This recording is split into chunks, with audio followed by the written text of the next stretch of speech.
Last lecture में हम लोगों ने स्टॉपिंग पोटेंशियल क्या होता है वो समझा था, स्टॉपिंग पोटेंशियल की इक्वेशन भी देखी थी। फिर स्टॉपिंग पोटेंशियल को अगर हम आइंस्टाइन फोटोइलेक्ट्रिक इक्वेशन में पुट करेंगे तो इक्वेशन कैसी बनेगी वो भी देखा था। फिर उस इक्वेशन को यूज करके हमने स्टॉपिंग पोटेंशियल वर्सेस फ्रीक्वेंसी का ग्राफ बनाया था, बराबर।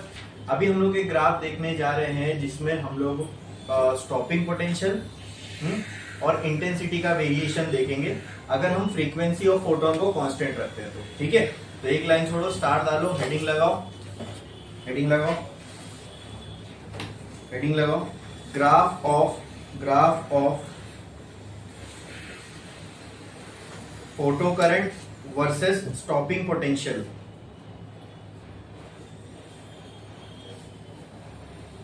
Graph of photo current versus stopping potential. उसके नीचे ब्रैकेट में लिखना, keeping frequency constant and changing intensity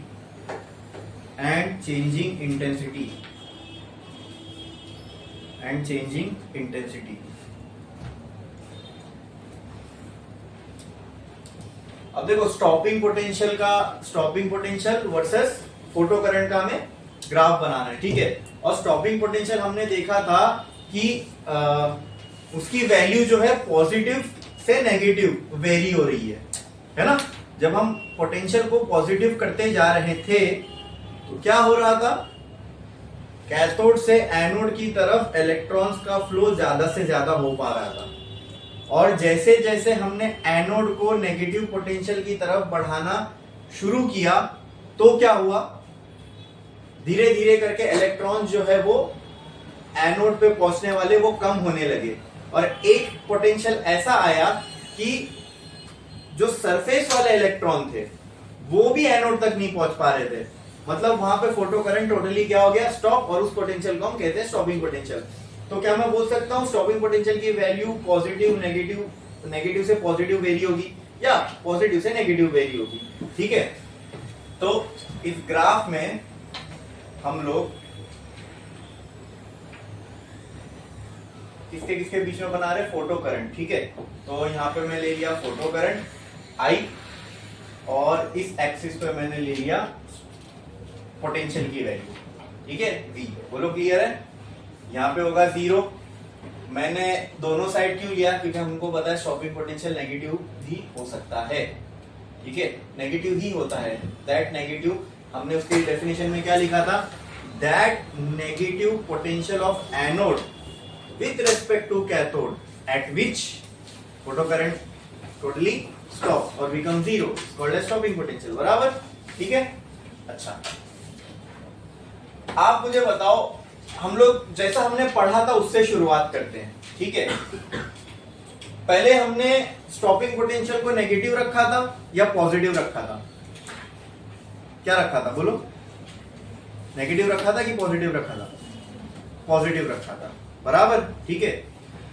अच्छा, जब हमने स्टॉपिंग पोटेंशियल को पॉजिटिव रखा था तो क्या हो रहा था, जब पॉजिटिव की तरफ हम स्टॉपिंग पोटेंशियल को बढ़ा रहे थे तो धीरे धीरे करके क्या हो रहा था, करंट की वैल्यू में ग्रोथ आ रही थी, ठीक है। और एक पॉइंट आया स्टॉपिंग पोटेंशियल का कि उसके बाद हम लोग और पॉजिटिव में अगर एनोड का पोटेंशियल बढ़ाए भी तो भी नंबर ऑफ इलेक्ट्रॉन जो है वो उतने ही पहुंच रहे हैं एनोड पे जितने पहले पहुंच रहे थे। ऐसा क्यों हुआ था वो भी मैंने बताया था, ठीक है। फोटोन के पास जितनी एनर्जी थी और वो जितनी लेयर तक इलेक्ट्रॉन को निकाल सकता था वो खत्म हो गई। अब उसके बाद वाले लेयर को फोटोन नहीं पेनिट्रेट कर सकता क्योंकि उसके पास उतनी एनर्जी ही नहीं बचेगी। और अगर पेनिट्रेट कर भी गया तो जो एनर्जी अब फोटोन इलेक्ट्रॉन को देगा वो इतनी सफिशिएंट नहीं होगी कि उतनी एनर्जी से इलेक्ट्रॉन काइनेटिक एनर्जी बना पाए या उतनी एनर्जी लेके निकल पाए। क्लियर था ये? हाँ, ओके। और जैसे जैसे हम नेगेटिव में आने लगे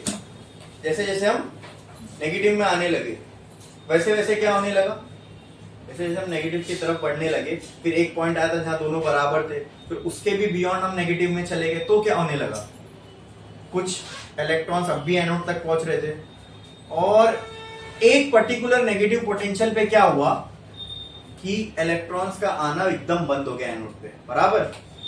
तो कहना है से जहां पर, ध्यान से सोचना इस बात को और बताना, जहां पर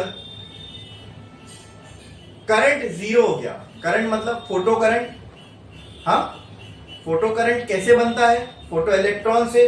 फोटो इलेक्ट्रॉन क्या होते हैं, जो फोटो इलेक्ट्रिक मटेरियल से निकलते हैं। हमारे एग्जांपल में वो क्या था, देखो यहाँ पे कैथोड था, यहाँ पे एनोड था, इस पे लाइट गिर रही थी, यहाँ लाइट गिर रही थी और इसकी वजह से यहां से क्या निकल रहे थे, इलेक्ट्रॉन्स निकल रहे थे, बराबर। एक पोटेंशियल कोई ऐसा आया नेगेटिव पोटेंशियल, ठीक है, नेगेटिव पोटेंशियल एक कोई ऐसा आया जहां पर ये जो सरफेस, अगर मैं इसको अच्छा खासा बड़ा मटेरियल मान लूं, तो यहाँ का जो इलेक्ट्रॉन है वो भी इधर पहुंच नहीं पा रहा था, मतलब यहीं तक पहुंचा, इसके आगे नहीं जा पा रहा था। ये समझा था ना सबको। तो कोई तो एक नेगेटिव पोटेंशियल ऑफ एनोड पे ऐसा हुआ होगा। तो क्या मैं कह सकता हूं जिस भी नेगेटिव पोटेंशियल ऑफ एनोड पे ये हुआ होगा, वहां पर फोटो करंट क्या हो जाएगा, जीरो। क्या हो जाएगा, क्योंकि अब सरफेस वाला इलेक्ट्रॉन भी एनोड तक नहीं पहुंच सकता। क्लियर है ना ये, क्या कोई डाउट है इसमें, पक्का।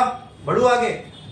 तो आप मुझे बताओ पहले तो, ये नेगेटिव एक्स एक्सिस है, ये पॉजिटिव एक्स एक्सिस है, स्टॉपिंग पोटेंशियल कहां दिखेगा, पॉजिटिव साइड पे कि नेगेटिव साइड पे। जाओ डेफिनेशन पढ़ो, आप जोर से पढ़ो उसको, जोर से पढ़ो, क्या लिखे थे जल्दी।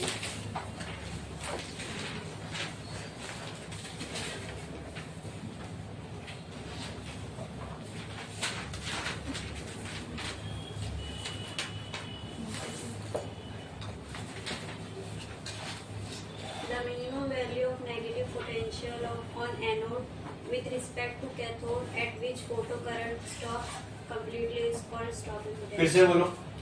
The minimum value of negative potential. बस, कैसा पोटेंशियल है ये, तो कौन से साइड पे दिखेगा ये स्टॉपिंग पोटेंशियल, नेगेटिव साइड पे कि पॉजिटिव साइड पे, ठीक है। तो जहां पर भी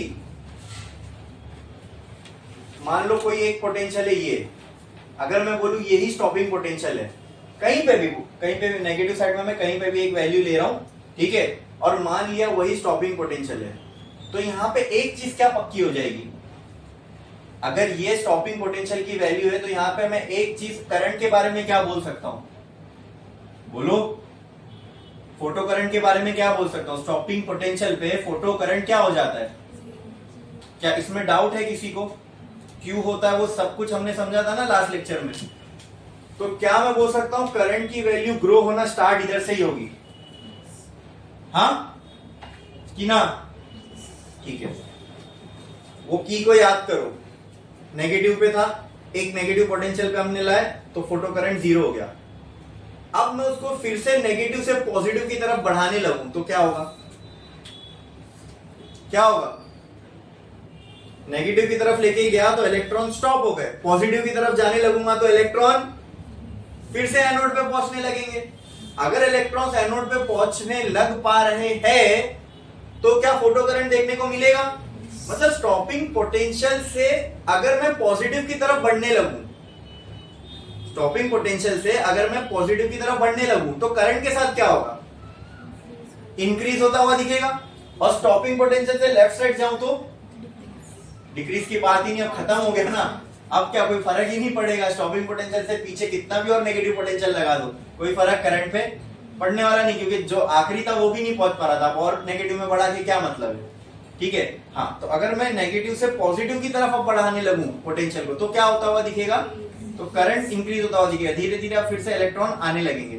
तो क्या मैं बोल सकता हूँ करंट का इंक्रीज यहां से चालू होगा, ठीक है, इंक्रीज होगा होगा होगा होगा होगा। पॉजिटिव होने के बाद भी हमने देखा था कि ये कुछ थोड़ा थोड़ा इंक्रीज हो रहा था, ठीक है, तो मैंने यहाँ पे बना दिया कि और थोड़ा इंक्रीज हो रहा है, बोलो क्लियर है।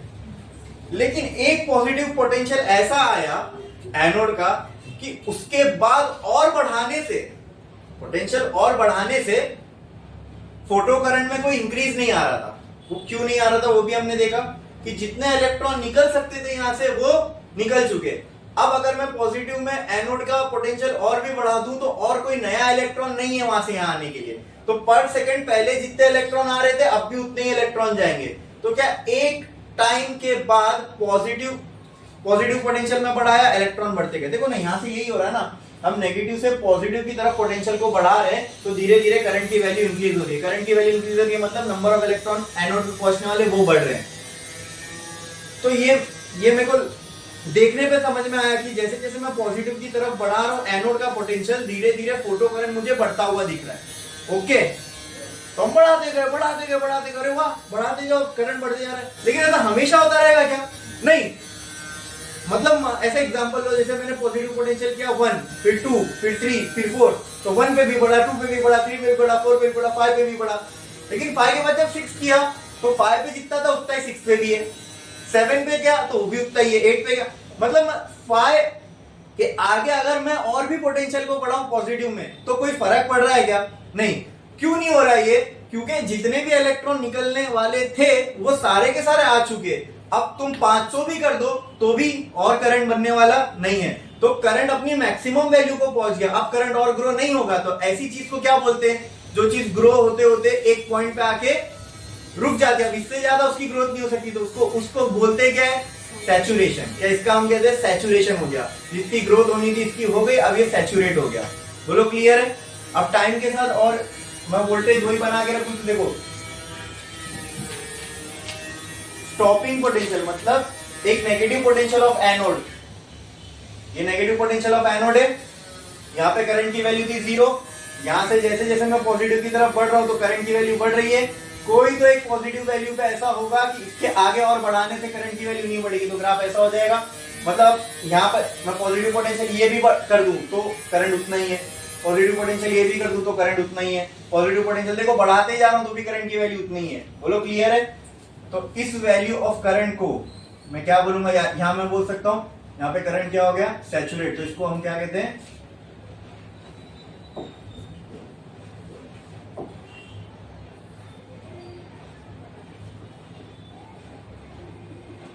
Saturation current. बोलो क्लियर है इतना? हाँ समझ में आया? ठीक है, ये ग्राफ क्लियर है, इसमें किसी को कोई डाउट है? ये V नॉट क्या है? इधर negative potential of anode with respect to cathode. Clear है? कोई डाउट है इसमें? ये सबको समझ में आया था? हेडिंग में हमने क्या लगा है कि क्या कांस्टेंट और क्या चेंज कर रहे हैं? फ्रीक्वेंसी क्या है? कांस्टेंट। और क्या चेंज कर रहे हैं? इंटेंसिटी इसको हम चेंज कर रहे हैं। ठीक है, अच्छा इंटेंसिटी चेंज करने का मतलब क्या? ये मैंने बताया था लास्ट लेक्चर में। मैं बोलूं इंटेंसिटी में चेंज कर रहा हूं, नंबर ऑफ फोटॉन्स इंक्रीज या डिक्रीज करना, उसको बोलेंगे इंटेंसिटी चेंज करना। तो हम यार ये पकड़ के चलते हैं कि हम इंटेंसिटी बढ़ा रहे हैं, इसका मतलब क्या? नंबर ऑफ फोटॉन जो कैथोड पे गिर रहे हैं उसका हम नंबर बढ़ा रहे हैं, बराबर। उससे क्या होगा? अगर पहले मैं 100 फोटॉन मार रहा था तो कितने इलेक्ट्रॉन निकल रहे थे? मान लो मैं पर सेकंड पहले 100 फोटॉन मार रहा था कैथोड पे, तो कितने निकल रहे थे इलेक्ट्रॉन? 100। अब अगर मैं 200 फोटॉन मारूंगा पर सेकंड तो कितने निकलेंगे? 200। उससे क्या बढ़ेगा? इंटेंसिटी बढ़ाने से इस ग्राफ में आपको क्या चेंज देखने को मिलेगा? पोटेंशियल और करंट दोनों में से क्या बढ़ता हुआ आपको दिखेगा? Exactly photo current. क्योंकि नंबर ऑफ फोटोन बढ़े तो निकलने वाले इलेक्ट्रॉन बढ़ेंगे ना, पर सेकंड निकलने वाले इलेक्ट्रॉन बढ़े तो पर सेकंड बनने वाला करंट बढ़ेगा। आई बात? लेकिन नंबर बढ़ गए फोटोन के, लेकिन अभी भी पर फोटोन जो एनर्जी है वो तो उतनी है। तो उसको रोकने के लिए जो स्टॉपिंग पोटेंशियल लगेगा वो अभी भी उतना ही होगा कि वो बढ़ेगा। बोलो बढ़ेगा? ताकत ही नहीं बढ़ी हर एक फोटोन की, तो उसको रोकने वाली ताकत थोड़ी ना बढ़ाने की जरूरत है। बोलो क्लियर है? तुम 500 फोटोन भी लेके आ जाओ, ठीक है, यहाँ पे एनर्जी, लेकिन पर फोटोन को रोकने के लिए एनर्जी अब भी उतनी चाहिए। तो इंटेंसिटी बढ़ाने पे दोस्तों क्या देखने को मिलेगा? हमें करंट में इंक्रीज देखने को मिलेगा। उससे स्टॉपिंग पोटेंशियल पे कोई फर्क पड़ेगा क्या? बोलो क्योंकि अब भी पर फोटोन की एनर्जी उतनी है, तो उसको रोकने के लिए जो पोटेंशियल चाहिए वो भी उतना ही लगेगा। अरे बोलो क्लियर है? हाँ, तो इंटेंसिटी अगर मैं बढ़ा दूं तो मुझे किसमें चेंज देखने को मिलेगा? फोटो करंट में। वो फोटो करंट कैसा होगा? बढ़ा हुआ होगा। ठीक है, तो मान लो ये वाला जो है, ये कोई लाइट थी जिसकी इंटेंसिटी 1 थी, उसका ग्राफ मैंने ऐसा बना दिया। अगर कोई लाइट है जिसकी इंटेंसिटी ज्यादा है, उसको मैंने दे दिया I2, तो उसका ग्राफ कैसे होगा? इसके ऊपर के नीचे, इसके ऊपर बनेगा ऐसा कुछ। अरे बोलो, लेकिन ये जब 0 होगा तो कहां होगा? ये स्टॉपिंग पोटेंशियल पे होगा। क्लियर है? बस फर्क क्या आ गया? अब सैचुरेशन करंट बढ़ गया। अरे करंट की वैल्यू बढ़ गई। हाँ, एक और लाइट है जिसकी इंटेंसिटी I3 है, ठीक है, और वो I2 से भी ज्यादा है, तो वो उसका ग्राफ कुछ ऐसा आएगा। बोलो क्लियर है? हाँ, इंटेंसिटी बढ़ाने से स्टॉपिंग पोटेंशियल पे कोई फर्क नहीं पड़ता। क्यों नहीं पड़ता वो भी समझ में आया कि इंटेंसिटी से सिर्फ फोटोन का नंबर बढ़ता है, पर फोटोन की एनर्जी पे कोई असर नहीं पड़ता। तो जो रोकने के लिए एनर्जी चाहिए वो अब भी उतनी ही होगी जितनी पहले थी। क्लियर है? ग्राफ में क्या फर्क आया समझ में आया? ये इंटेंसिटी I1 के लिए है, ये इंटेंसिटी I2 के लिए, और ये इंटेंसिटी I3 के लिए ग्राफ है। तो अगर मैं बोलूं I1, I2, I3 में क्या रिलेशन है, तो I3 सबसे बड़ा, I2 उससे छोटा, I1 सबसे छोटा। ठीक है, सबसे ज्यादा इंटेंसिटी थर्ड वाले ग्राफ की है, सेकंड वाले की उससे कम, फर्स्ट वाले की उससे कम। तो उसमें आपको करंट में डिफरेंस देखने को मिल रहा है, हाँ कि ना? समझ में आया? ठीक है, कोई डाउट है इसमें? पक्का? तो एक काम करो, स्टार हेडिंग लगा दी ना आपने, उसके नीचे ग्राफ बना दो, ग्राफ बना दो।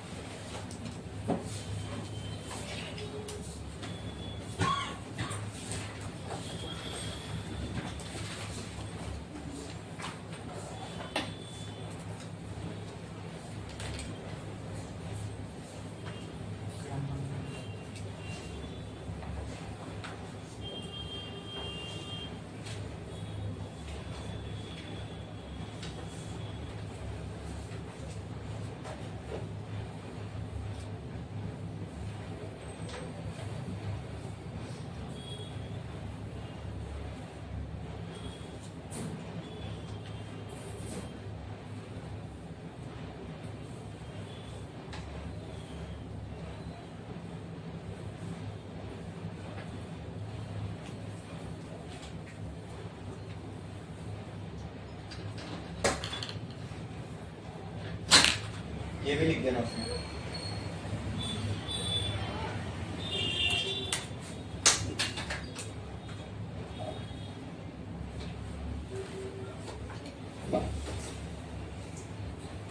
ये V नॉट क्या सबको मालूम है ना?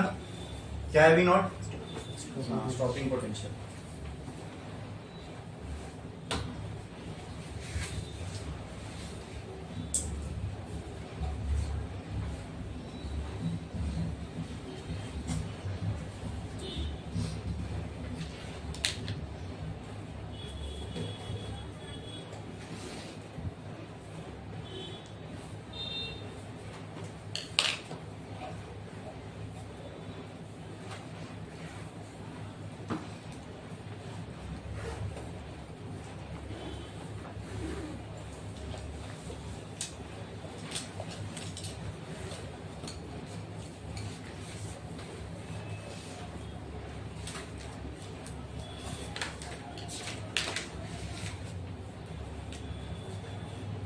हो गया सभी का लिख के?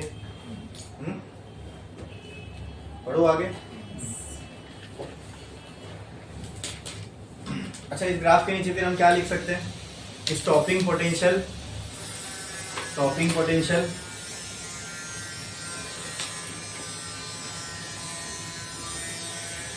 does not depend on intensity of photon। Clear है? इससे इंटेंसिटी चेंज हो रही है, लेकिन स्टॉपिंग पोटेंशियल की वैल्यू कोई चेंज हुई क्या? नहीं, जो पहले थी अब भी वही है। Stopping potential does not change with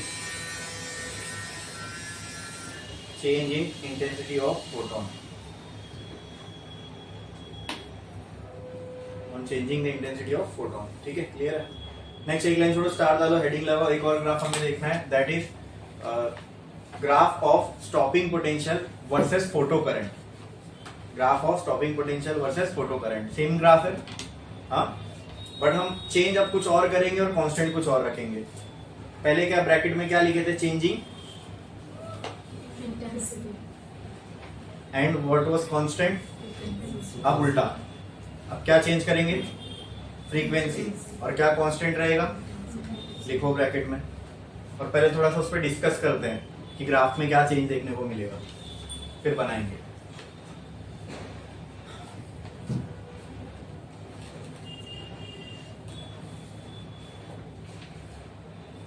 करें शुरू, आप लोग ही बताओ। अब इंटेंसिटी सेम है, ठीक है, मतलब अगर 100 फोटोन पर सेकेंड में फॉल करवा रहा हूं कैथोड पे, तो 100 इलेक्ट्रॉन पर सेकेंड निकलेंगे कैथोड से, ठीक है। मैंने क्या किया, फ्रीक्वेंसी चेंज कर दिया। पहले फ्रीक्वेंसी मान लो 30 हर्ट्ज थी, अब मैंने 50 हर्ट्ज कर दिया। इंटेंसिटी अब भी वही है, यानी अभी भी 100 फोटोन ही गिर रहे हैं, तो इससे नंबर ऑफ फोटो इलेक्ट्रॉन्स पे कोई असर पड़ेगा? तो अगर फोटो इलेक्ट्रॉन्स नहीं बढ़ रहे तो क्या फोटो करंट बढ़ेगा? फोटो करंट तो वही रहेगा। अच्छा, फ्रीक्वेंसी चेंज हो गई तो क्या चेंज हो गया, पर फोटोन की एनर्जी चेंज हुई। पहले मान लो 30 जूल वाले फोटोन आ रहे थे, तो यहां से 30 जूल लगाने पे रुक गए। अब 50 जूल वाले फोटोन आ रहे हैं ना, फ्रीक्वेंसी बढ़ गई। अब क्या 30 जूल लगाने पे रुकेंगे इलेक्ट्रॉन? नहीं। तो कितना लगाना पड़ेगा, यानी ज्यादा एनर्जी यहां से अपोजिट में देनी पड़ेगी। और अगर यहां से अपोजिट में ज्यादा एनर्जी देनी पड़ रही है तो क्या बढ़ाना पड़ेगा? कहां जाके एनर्जी बराबर हो जाती है, कौन से पोटेंशियल पे जाके एनर्जी बराबर होती है? Stopping potential. तो मान लो पहले एग्जांपल, पहले अगर मान लो मैं मान के चलता हूं स्टॉपिंग पोटेंशियल था -5 वोल्ट, तो 30 जूल वाले इलेक्ट्रॉन -5 वोल्ट पे रुक जा रहे थे।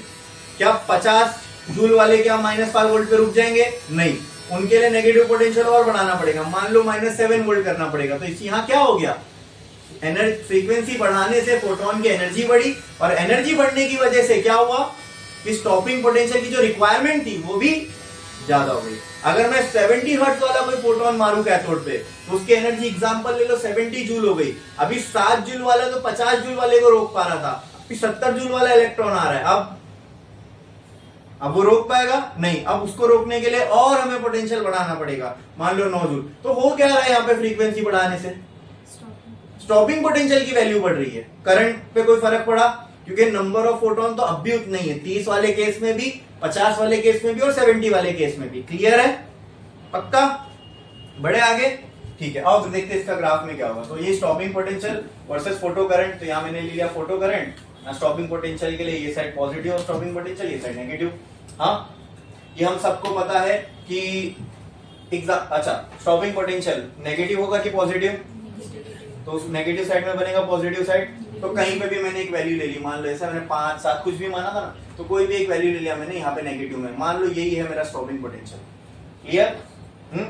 यहाँ पे एक पक्के से मैं बोल सकता हूँ करंट की वैल्यू 0 होगी। अब जैसे जैसे मैं पोटेंशियल को पॉजिटिव की तरफ लेके जाऊंगा, करंट की वैल्यू धीरे धीरे, यही हो रहा था ना एक्सपेरिमेंट में भी, कि हम पोटेंशियल को जैसे पॉजिटिव की तरफ ले जा रहे थे, इलेक्ट्रॉन का फ्लो उस साइड पे बढ़ रहा था, और जैसे जैसे नेगेटिव पे लेके आ रहे थे, धीरे धीरे नंबर ऑफ इलेक्ट्रॉन कम हो रहे थे। तो अब मैं जा रहा हूँ पॉजिटिव की तरफ, पोटेंशियल में पॉजिटिव की तरफ लेके जाऊंगा वैल्यू पोटेंशियल की, तो करंट क्या होने लगेगा? बढ़ने लगेगा। लेकिन एक पॉइंट आएगा, उसके बाद करंट की वैल्यू क्या हो जाएगी? कांस्टेंट। नहीं, पॉजिटिव में जाते जाते एक पॉजिटिव पोटेंशियल पे ऐसा आएगा कि इसके बाद अगर आप और भी पॉजिटिव पोटेंशियल बढ़ाओ तो करंट कुछ बढ़ने वाला नहीं है। इस करंट को हम क्या कहते हैं? Saturation current. अब मुझे आप ये बताओ, ये वो ग्राफ है जहां पे फ्रीक्वेंसी इसकी न्यू 1 है, लेट्स से, ठीक है, तो मैं इसको बोल देता हूं स्टॉपिंग पोटेंशियल ऑफ 1। क्लियर? अब इंटेंसिटी तो बढ़ने वाली नहीं है। इंटेंसिटी अगर बढ़ती तो क्या बढ़ता हुआ दिखता? Photo current. इंटेंसिटी तो बढ़ने वाली नहीं है, इंटेंसिटी उतनी ही है। अरे बोलो, क्लियर है? ठीक है, क्या बढ़ रहा है? फ्रीक्वेंसी बढ़। फ्रीक्वेंसी बढ़ने से क्या बढ़ेगा? Stopping potential. तो नेगेटिव में पोटेंशियल और बढ़ेगा, यानी इस साइड जाना पड़ेगा, तो ये हो जाएगा V0/2। मान लो ये कोई और पोटेंशियल है जिसपे ये यहाँ पे फ्रीक्वेंसी न्यू 1 थी, अब ये वो स्टॉपिंग पोटेंशियल है उस लाइट के लिए या उस फोटोन के लिए जिसकी फ्रीक्वेंसी न्यू 2 होगी, ठीक है। और मैं बोलता हूं new 2 is greater than new 1, मतलब ये वाली फ्रीक्वेंसी पहले वाली से ज्यादा है, तो इसको रोकने के लिए स्टॉपिंग पोटेंशियल भी ज्यादा लगेगा। मान लो ये -5 था, मुझे -7 लग रहा है, ऐसी समझ लो, ठीक है। बट इतना पक्का है कि -7 पे जो करंट की वैल्यू होगी वो क्या होगी? 0। जैसे जैसे पॉजिटिव की तरफ जाता जाऊंगा वैसे वैसे करंट की वैल्यू बोलो बढ़ती जाएगी, इंटेंसिटी अब भी उतनी ही है क्योंकि नंबर ऑफ फोटॉन्स जो है वो अब भी उतने ही है। अरे बोलो क्लियर है? हाँ ठीक है। फिर इंटेंसिटी फ्रीक्वेंसी मैंने और बढ़ा दिया, ठीक है, और लेट से उस फ्रीक्वेंसी के लिए जो स्टॉपिंग पोटेंशियल बना वो V0(3) बना। अब यहाँ पर उस फ्रीक्वेंसी के लिए करंट 0 होगा, उस फ्रीक्वेंसी के लिए, ठीक है। लेकिन जैसे जैसे हम पॉजिटिव की तरफ करंट बढ़ाते जाएंगे वैसे वैसे करंट की वैल्यू बढ़ेगी और एक टाइम पे आके सैचुरेट हो जाएगी। अरे बोलो क्लियर? फ्रीक्वेंसी में यहाँ नहीं बनाता हूँ, फ्रीक्वेंसी में मैं इधर ही लिखता हूँ। यहाँ इसकी फ्रीक्वेंसी 𝜇1, इसकी फ्रीक्वेंसी 𝜇2 और इसकी फ्रीक्वेंसी 𝜇3। बोलो क्लियर है? ये दिख रहा है आपको करंट? इसको क्या बोलते हैं? सैचुरेशन करंट, ठीक है। अगर मैं यहाँ 𝜇3 लिखूँ तो 𝜇3 ग्रेटर होगा 𝜇2 से। बोलो क्लियर? इतना समझ में आया? ग्राफ में भी चेंज समझ में आया? यहाँ पे क्या चेंज कर रहे थे हम लोग? यहाँ पे फ्रीक्वेंसी हम लोग कर रहे थे चेंज, और यहाँ पे क्या कांस्टेंट था? Intensity was constant. ये भी लिख लेना जहाँ आप ग्राफ समझ में आया? तो स्टॉपिंग पोटेंशियल का चेंज किसकी वजह से देखने को मिलता है हमें? फ्रीक्वेंसी। अच्छा, फ्रीक्वेंसी के चेंज से स्टॉपिंग पोटेंशियल चेंज हो रहा है तो क्या लैम्डा के चेंज से भी होगा? है ना? फ्रीक्वेंसी बढ़ाने पे स्टॉपिंग पोटेंशियल बढ़ रहा है, लैम्डा कम होने से स्टॉपिंग पोटेंशियल बढ़ेगा। लिखो, ये बना लो जल्दी।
हो गया लिख के? बाकी किसी का? हाँ, यहाँ पे हमने लेनार्ड्स एक्सपेरिमेंट भी कंप्लीट कर लिया और उसी से हमें पता चला स्टॉपिंग पोटेंशियल क्या होता है और स्टॉपिंग पोटेंशियल किन किन चीजों पे डिपेंड करता है, ठीक है।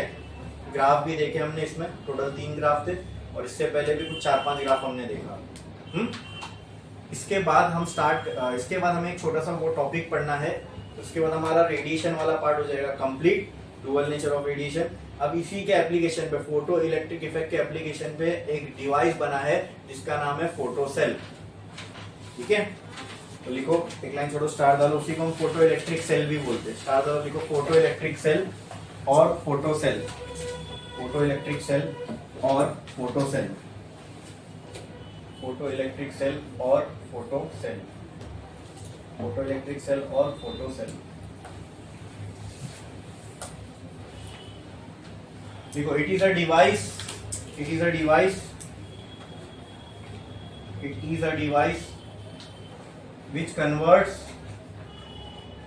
which converts light energy into electrical energy.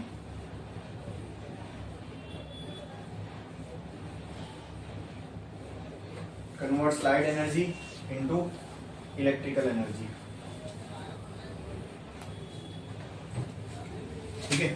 ये आपकी टेक्स्ट बुक में ऐसा इसका डायग्राम है, तो मैंने वैसे ही बनाया है। इसमें देखेंगे एक एक पार्ट क्या है और कहाँ इस्तेमाल होता है। फोटो इलेक्ट्रिक इफेक्ट में भी क्या हो रहा है, लाइट एनर्जी आप फॉल करवा रहे हो और उससे आपको क्या मिल रहा है, करंट। तो कहना से the light energy is getting converted into electrical energy. ठीक है, अब क्या क्या पार्ट्स होते हैं इसके अंदर? तो एक तो वो पार्ट होगा जो इलेक्ट्रॉन को देगा, ठीक है, उसको हम कहते हैं कैथोड। एक वो पार्ट होगा जो इलेक्ट्रॉन को अट्रैक्ट करेगा, उसको पॉजिटिवली चार्ज होना पड़ेगा। तो ये हो गया अपना एनोड, और ये हो गया अपना कैथोड। इस पे क्या हो रही है? लाइट। इस पे हमें क्या फॉल होने दे रहे? बोलो, लाइट। इसको एमिटर भी बोलते हैं। क्यों? क्यों? ये क्या एमिट करेगा? इलेक्ट्रॉन। तो उसको क्या बोलेंगे? वो कलेक्ट करेगा। तो इसको हम एक और नाम दे सकते हैं, वो क्या है?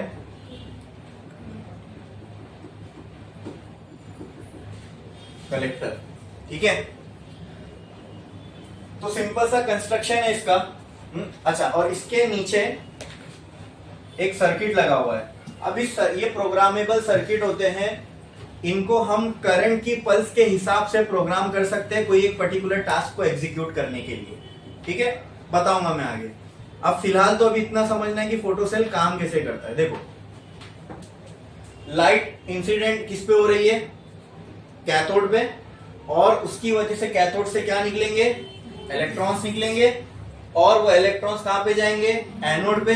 तो एनोड में से जब वो इलेक्ट्रॉन फ्लो होके सर्किट में जाएंगे, तो देखो यहाँ पे एक एमीटर लगा हुआ है, क्या ये करंट को डिटेक्ट करेगा?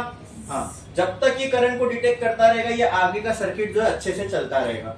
ठीक है, अगर मान लो फॉर एनी रीजन, अगर यहाँ पे मैंने लाइट के इंसिडेंट होने को डिस्टर्ब कर दिया, या फिर जो लाइट इंसिडेंट हो रही है इसके ऊपर, वो इंसिडेंट लाइट को मैंने कट कर दिया, बंद कर दिया, तो यहां से कोई इलेक्ट्रॉन निकलेगा?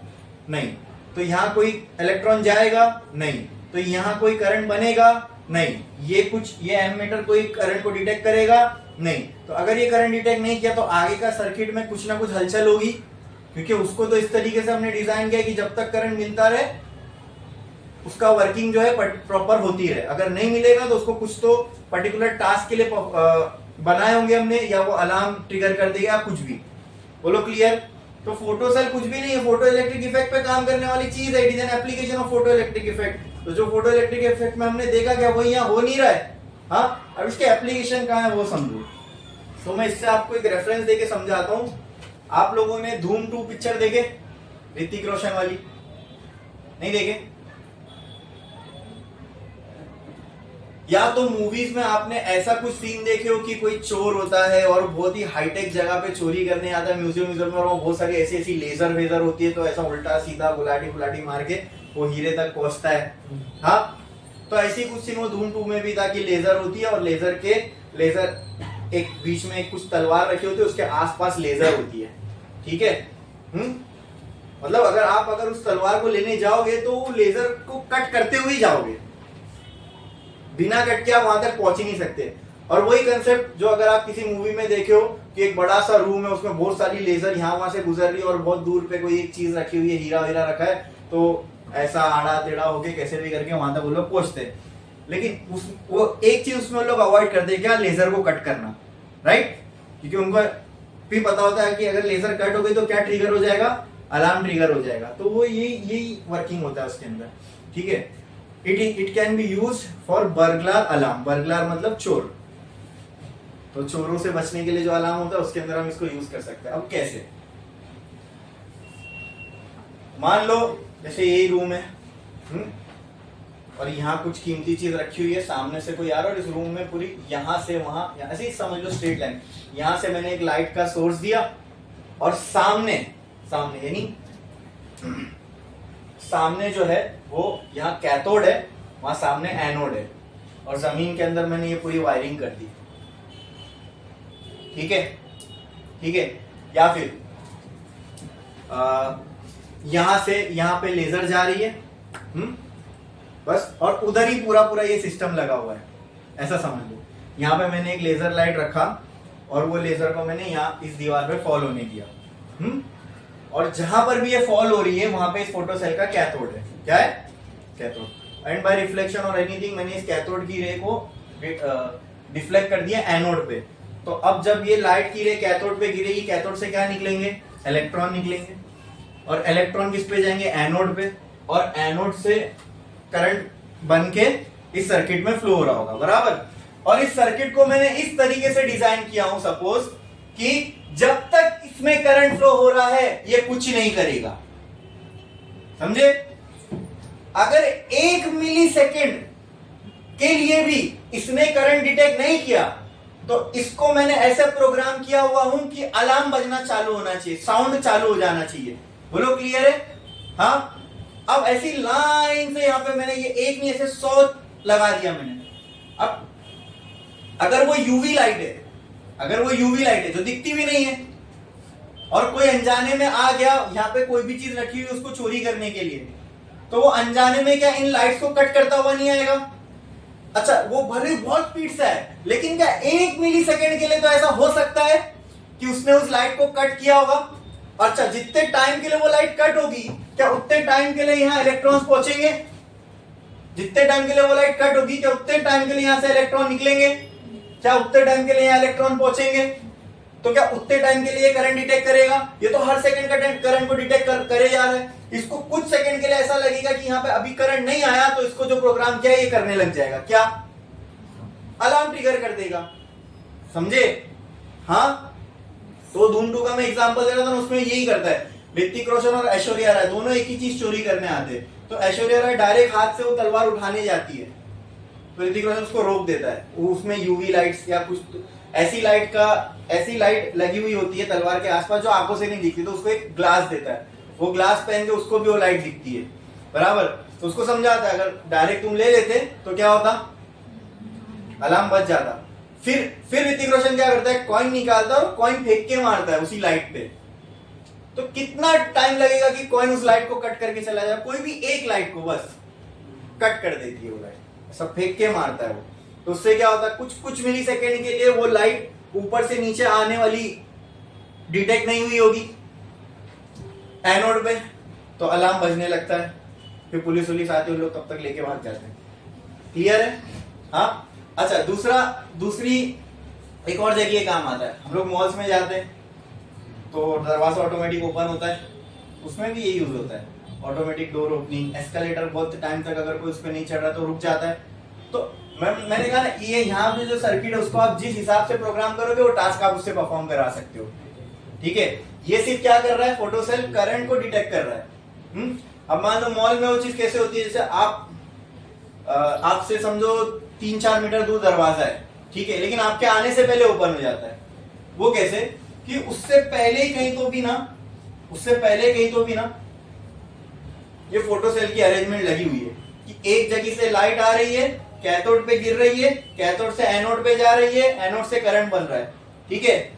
उसको किस तरीके से प्रोग्राम किया जाता होगा कि अगर 2 से 1 मिली सेकेंड के लिए भी अगर एनोड पे करंट डिटेक्ट नहीं हुआ तो ये जो मैकेनिज्म है उसको अपने को ओपन करना है। आई बात समझ में? और अगर कंटिन्यू करंट गिरता जा रहा है तो ओपन करने की कोई जरूरत नहीं है। अच्छा बोलो, लाइट कंटिन्यू, यहां पे करंट कंटिन्यू कब तक आता रहेगा? जब तक कोई बंदा क्रॉस नहीं हो रहा है, ठीक है। अगर मान लो यहां दरवाजा है, यहां से लाइट जा रही है और 10 मिनट तक कोई गया ही नहीं यहां से, तो क्या ये लाइट कंटिन्यू यहां फॉल होती रहेगी कैथोड पे? तो क्या कंटिन्यू करंट बनता रहेगा? तो क्या दरवाजा ओपन होगा? नहीं, क्लोज ही रहेगा। अगर कोई बंदा जाता है तो उसने अनजाने में क्या कर दिया, इस लाइट को कट, तो कुछ मिली सेकेंड के लिए कैथोड पे लाइट नहीं पहुंचेगी, एनोड पे करंट नहीं बनेगा, ये सर्किट ट्रिगर हो जाएगा कि दरवाजा ओपन करना है।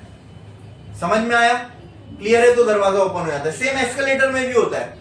एस्केलेटर में पहुंचने के बाद वो चालू नहीं होता, आपके उसके पैर रखने से पहले ही वो चालू हो जाता है। क्यों? ये सारी अरेंजमेंट उससे पहले ही लगी होती है। आप जब चल के, मान लो वहां एस्केलेटर है, वो चालू, वहां से एस्केलेटर स्टार्ट होता है, पहला स्टेप उसका उधर है, तो जैसे आप यहां से आगे बढ़ते हो, यहीं कहीं पे वो अरेंजमेंट लगी है। जैसे आप आगे बढ़े, आपको नहीं पता, लेकिन आपने यहां से यहां जाने वाली लाइट को कट कर दिया।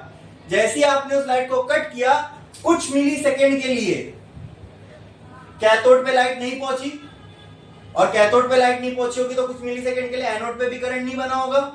और अगर एनोड पे करंट नहीं बना तो इस सर्किट को इस तरीके से प्रोग्राम किया कि अगर यहाँ पे करंट आना बंद हो गया तो एस्केलेटर चालू कर दो, अब अगर कंटिन्यू लोग आते जा रहे तो कंटिन्यू करंट कट होता रहेगा, तो कंटिन्यू एस्केलेटर को चालू ही रखेगा। और मान लो इसी को हम इस तरीके से प्रोग्राम किया, अगर 5 मिनट तक तुम्हारे ऊपर करंट कंटिन्यू पड़ता जा रहा है, ठीक है, तो एस्केलेटर बंद कर दो, मतलब करंट की सप्लाई कंटिन्यू हो गई। ये कब होगा? जब कोई कट नहीं कर रहा है लाइट को। जब कोई कट नहीं कर रहा है इसका मतलब कोई वहां से जा नहीं रहा है, तो जब वहां जा नहीं रहा है एस्केलेटर का यूज नहीं है, उसकी पावर क्यों अननेसेसरी कंज्यूम करवाना, मोटर वगैरह सब चालू रहेगी, बंद हो जाता है। तो यहाँ पे क्या हो गया, यहाँ पे नीड खत्म हो गई ना इंसान की। अगर मैं एक आदमी को बिठाता हूँ, उसको बोलता तू चेक, अगर 5 मिनट तक कोई नहीं आया तो बंद रख, फिर अगर जैसे कोई आया तो चालू कर, तो वहां पे एक इंसान को रखने की और ध्यान रख के उस चीज को बंद चालू करने की, जो सुपरवाइज करने की नीड ही खत्म हो गई ना। समझा कि नहीं? बोलो पक्का? This can be use in burglar alarms, automatic doors, escalator, यानी बहुत सारे ऑटोमेशन के काम में इसका यूज हो सकता है। हेड काउंट करते टाइम, नोट की मशीनों में, नोट की मशीन जो होती है ना काउंटिंग करती है, वो भी इससे ही करती है। नोट की मशीन में क्या होता है, मतलब हम लोग जैसे नोट डालते हैं, वो मोटर होता है, वो नोट को घुमाता है। एक्चुअली में क्या होता है मालूम, जब वो नोट को घुमाता है ना, तो बहुत फास्ट घुमाता है। ये पूरा इंस्टेंटेनियस प्रोसेस है, लाइट की स्पीड से हो रहा है भाई, फोटोन वोटॉन सब लाइट की स्पीड से चलते हैं। हाँ, तो जैसी नोट की मशीन मोटर को घुमाती है तो नोट घूमने लगती है। हमारे लिए तो बहुत स्पीड है, लेकिन जैसी अब अंदर जो है ये अरेंजमेंट लगी है, फोटो सेल के ऊपर लाइट है, नीचे कैथोड एनोड की पूरी अरेंजमेंट लगी है। जैसी नोट ऐसे होके जाएगी, लाइट को एक बार कट करेगी। जैसी नोट ने लाइट को कट किया, कैथोड पे करंट नहीं पहुंचा, उसको ऐसा प्रोग्राम किया जाएगा कि करंट जो है अगर नहीं पहुंचा 1 बताना है तुमको, ठीक है। तो इसीलिए आप बैंक में वहां जाते हो तो वहां ये नहीं बताता कौन से करेंसी की नोट है, सिर्फ नोट बताती है कितनी गई। बैंक में आप जाओगे टेलर के पास, तो यहाँ पे एक काउंटर लगा होता है, वो जब नंबर आता है नोट गिनती है, यहाँ पे आता है इतनी नोट थी, इतनी नोट थी, ये बताएगा। कौन से करेंसी की कितनी थी ये नहीं बताता वो, बराबर। हाँ, वो उसको प्रोग्राम करना है तो वो अलग चीज है कि आप अगर फीड कर दो कि मैं 200 की, हाँ आपको मालूम है आपके हाथ में 500 की गड्डी है, आपने मशीन में डाल दी, यहाँ पे सीधा नंबर बताया 500 की इतनी नोट है, तो आप 500 मल्टीप्लाई का वो नंबर करो, तुम्हें अमाउंट मिल जाएगा। यही होता है ना, वो नोट की मशीन में भी यही यूज हो रहा है। कोई बहुत बड़ा इवेंट हो रहा है, बहुत बड़ा इवेंट हो रहा है, कोई किसी नेता की रैली है, कोई बहुत बड़ा कॉन्सर्ट है, ठीक है, तो वहां पर हेड काउंट करना है, तो इट इज वेरी इम्पॉसिबल। या फिर बोल सकते हो अगर कोई आदमी को बिठा दे कि हर एक जन को काउंट कर, यहाँ से कौन कितने जन आए, ये इसको इस जगह कितने जन आए, तो वो हेक्टिक टास्क हो जाएगा, है ना। लेकिन लोगों को पता होता है अगर किसी रैली में कितने लोग आए, किसी कॉन्सर्ट में कितने लोग आए, और वो डेटा उनके लिए काम का रहता है ताकि लोग आगे के लिए प्लानिंग कर सके।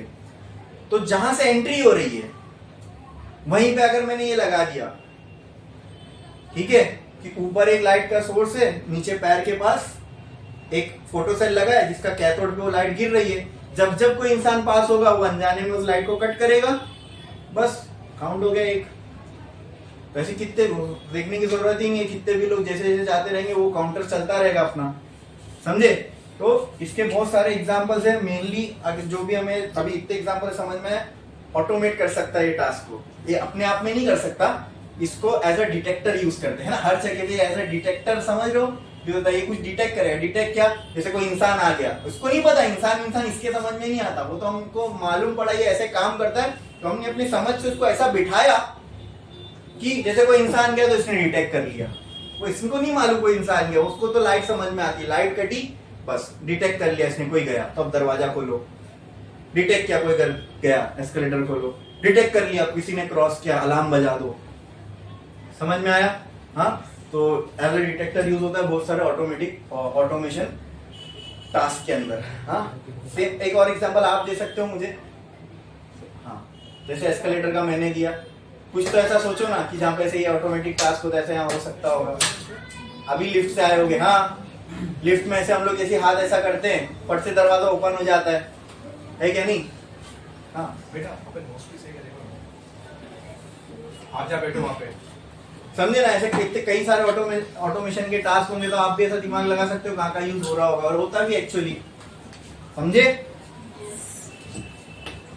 इसका आपने वो लिखा, हेडिंग लिखी, डेफिनेशन लिखी हमने, इसका डायग्राम बनाओ, फिर इसका एप्लीकेशन लिखेंगे, फिर खत्म। बनाओ।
हो गया लिख के? देखो application of photo electric cell. First application in burglar alarms, in burglar alarms. Second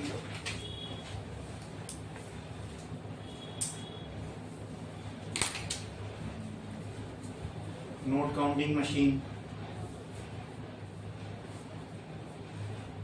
third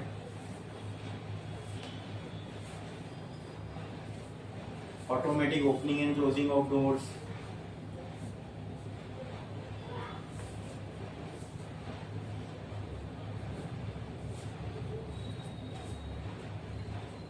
Next, fourth, as a detector in automatic circuits. As a detector in automatic circuits.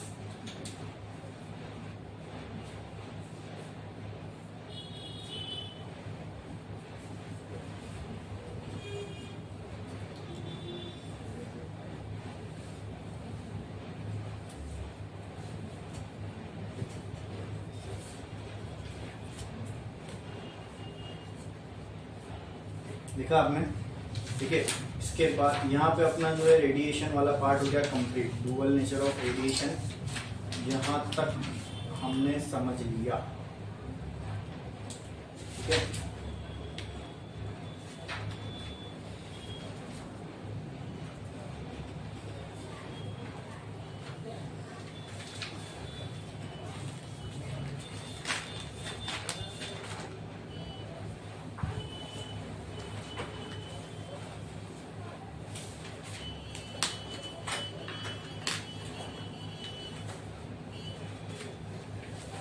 अब नेक्स्ट हम लोग स्टार्ट करने वाले इस chapter का second part, that is dual nature of matter.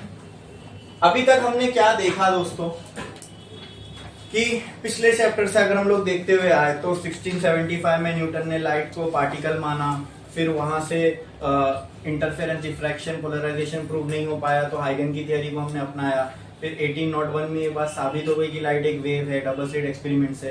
फिर 1905 आया, 1905 में फोटो इलेक्ट्रिक इफेक्ट हुआ। फोटो इलेक्ट्रिक इफेक्ट को एक्सप्लेन करने के लिए हमने देखा कि लाइट का पार्टिकल होना जरूरी है, तो अगर लाइट पार्टिकल है तो वेव नहीं हो सकती, ऐसा है क्या? नहीं तो अगर लाइट पार्टिकल है तो वेव नेचर के जितना फिनोमिना है वो एक्सप्लेन नहीं हो सकते, और अगर लाइट वेव है तो फोटो इलेक्ट्रिक इफेक्ट एक्सप्लेन नहीं हो सकता है, तो दोनों ही रियलिटी। तो हम हार मान गए। क्या मान लिया हमने फिर? लाइट को वेव, ड्यूअल नेचर मान लिया कि लाइट क्या है, उसके बाद जो लाइट को जो होना चाहे वो है। तो लाइट को हम पहले क्या मानते हुए आ रहे थे? वेव या पार्टिकल? पार्टिकल तो न्यूटन ने माना था, लेकिन वो बहुत वेग आइडिया था, उसको कोई हाथ पैर नहीं था उसकी बात को। बाद में साबित मतलब एक्सपेरिमेंटली प्रूफ जो नेचर हुआ वो कौन सा था? सबसे पहला वेव नेचर हुआ। उसके कहीं 100 मतलब कई साल यानी लगभग 100 साल बाद कौन सा नेचर इस्टेब्लिश हो गया लाइट का? तो लाइट एक चीज है नेचर की, इसके पास कौन सा नेचर था? Wave nature. बाद में इसका कौन सा नेचर साबित हो गया? ठीक है, ये नेचर की एक चीज है लाइट, ठीक है। इसी चीज को देखते हुए एक इंसान ने, जिसका नाम था लुई डिब्रॉय, उसने ये कहा कि मेरे हिसाब से नेचर जो है ना इंसाफी नहीं कर सकती, नेचर सिमेट्रिक है, नेचर को सिमेट्री पसंद है। मतलब अगर कोई चीज जो पहले वेव नेचर की थी वो पार्टिकल नेचर की हो सकती है। पहले थी का मतलब कुछ नहीं होता, मतलब यही है कि हमने वो समझा था कि ये वेव नेचर की, उसके पास पार्टिकल नेचर भी हो सकता है। जिस चीज को हम समझ रहे थे कि वेव नेचर की है उसके पास पार्टिकल नेचर भी हो सकता है। तो मैं ये बोलता हूँ, लुई डिब्रॉय ने कहा, मैं ये बोलता हूँ कि जो चीज आज तक हम लोग पार्टिकल मानते हुए आए, लाइट के साथ भी तो यही था ना, 100 साल तक लाइट को क्या मानते हुए आए थे? वेव। और बाद में वो उसका नेचर कैसा निकला? पार्टिकल नेचर भी हो सकता है, ये हमें पता चला। तो लुई डिब्रॉय का ये आर्ग्यूमेंट था कि अगर कोई चीज जिसको हम मानते हुए आए थे कि वेव है वो पार्टिकल नेचर भी शो कर सकती है, तो मैं ये बोलता हूं जिसको आज तक हम पार्टिकल मानते हुए आए हैं वो भी वेव हो सकता है। बस यही बात को देखकर कि वेव नेचर वाली चीज पार्टिकल नेचर शो कर रही है, तो पार्टिकल नेचर वाली चीज भी, उसको अपनी बात को प्रूव करने के लिए उसके पास कोई सॉलिड प्रूफ नहीं था, ना कोई एक्सपेरिमेंटल प्रूफ था। ठीक है, जब उसकी एक हाइपोथेसिस थी, हाइपोथेसिस मतलब ये उसकी एक सोच थी कि ऐसा हो सकता है तो इसका उल्टा भी ट्रू होना चाहिए। ठीक है। तो अगर कोई पार्टिकल वेव है, ये डिब्रॉय ने क्या कहा कि मेरे हिसाब से जो भी पार्टिकल, जो भी चीज को आज तक हम पार्टिकल मानते हैं, मेरे हिसाब से वो सब वेव है। क्या है? सब वेव है, यानी उनके पास भी वेव नेचर हो सकता है। जैसे लाइट वेव मानी जाती थी लेकिन उसके पास पार्टिकल नेचर भी है, तो जो चीज पार्टिकल है उनके पास वेव नेचर भी है। अगर किसी चीज के पास वेव नेचर है तो क्या उसके पास वेवलेंथ होगी? Wavelength is a property of wave, it is not a property of particle. बोलो क्लियर है? हाँ। और डिब्रॉय ने कहा कि जो वेवलेंथ होती है पार्टिकल से एसोसिएटेड वो बराबर होती है h/p के। ये भी कहां से ढापा उसने मालूम है? p is equal to h/λ, ये हमने ऑलरेडी देख चुके थे ना। अरे बोलो, p बराबर होता है h/λ, momentum of photon. Lamps को खाली p को वहां लैम्डा को इधर, बस बोले पार्टिकल के पास क्या होती है? वेवलेंथ होती है। तो वेवलेंथ को बोला वो उस वेवलेंथ को आप इस फॉर्मूले से निकाल सकते हो।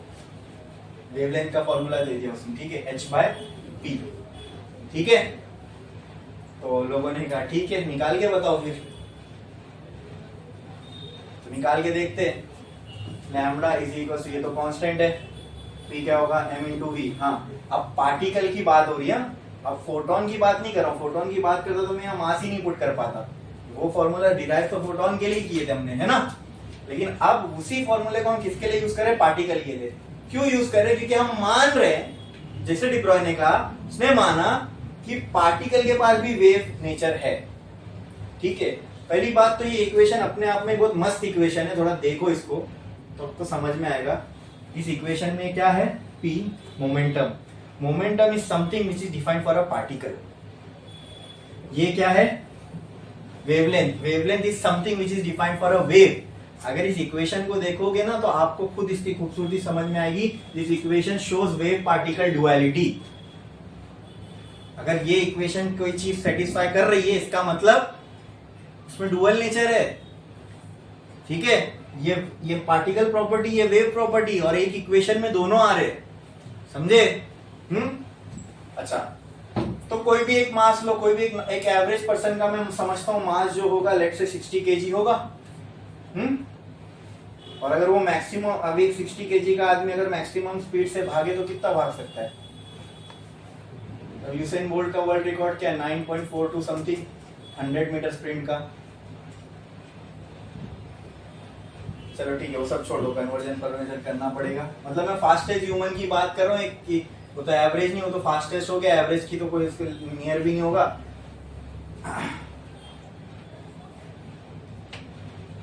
पर सेकंड आप कितनी स्पीड से चल सकते हो? यानी एक सेकंड में अभी मैं कितना चला? एक सेकंड 1 मीटर पर सेकंड की स्पीड से चल सकता हूँ। और यही मैं भागने लगूँ तो 1 सेकंड में 4 मीटर पर सेकंड, तो मान लेते चलो 5 मीटर पर सेकंड, ठीक है।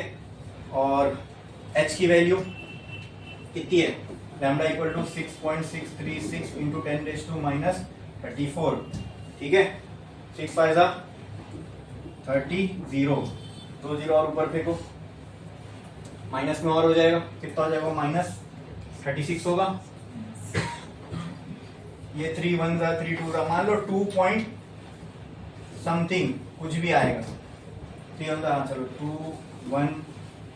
2.212 ऐसे समझ लो, इंटू 10⁻36 मीटर्स, बराबर। हमने कैलकुलेट करने बोला, उसने कैलकुलेट करके देख लिया। लेकिन प्रॉब्लम क्या है? डिब्रॉय ने कहा कि अगर आप बड़े बड़े मासेस, अच्छा पार्टिकल का मतलब क्या? जैसे वेव समझे थे हमने, पार्टिकल का मतलब क्या? ऐसी कोई चीज जो आपको दिख रही है, ठोस है, हाँ, जिसके पास मास है, जिसको हम फेंके तो उसकी वेलोसिटी, मोमेंटम, ये सब बन सकता है, फोर्स हो सकता है। अरे बोलो, क्लियर है? हाँ, तो ये सारी चीजें हम जिसके ऊपर अप्लाई कर सकते हैं, दैट इज अ पार्टिकल।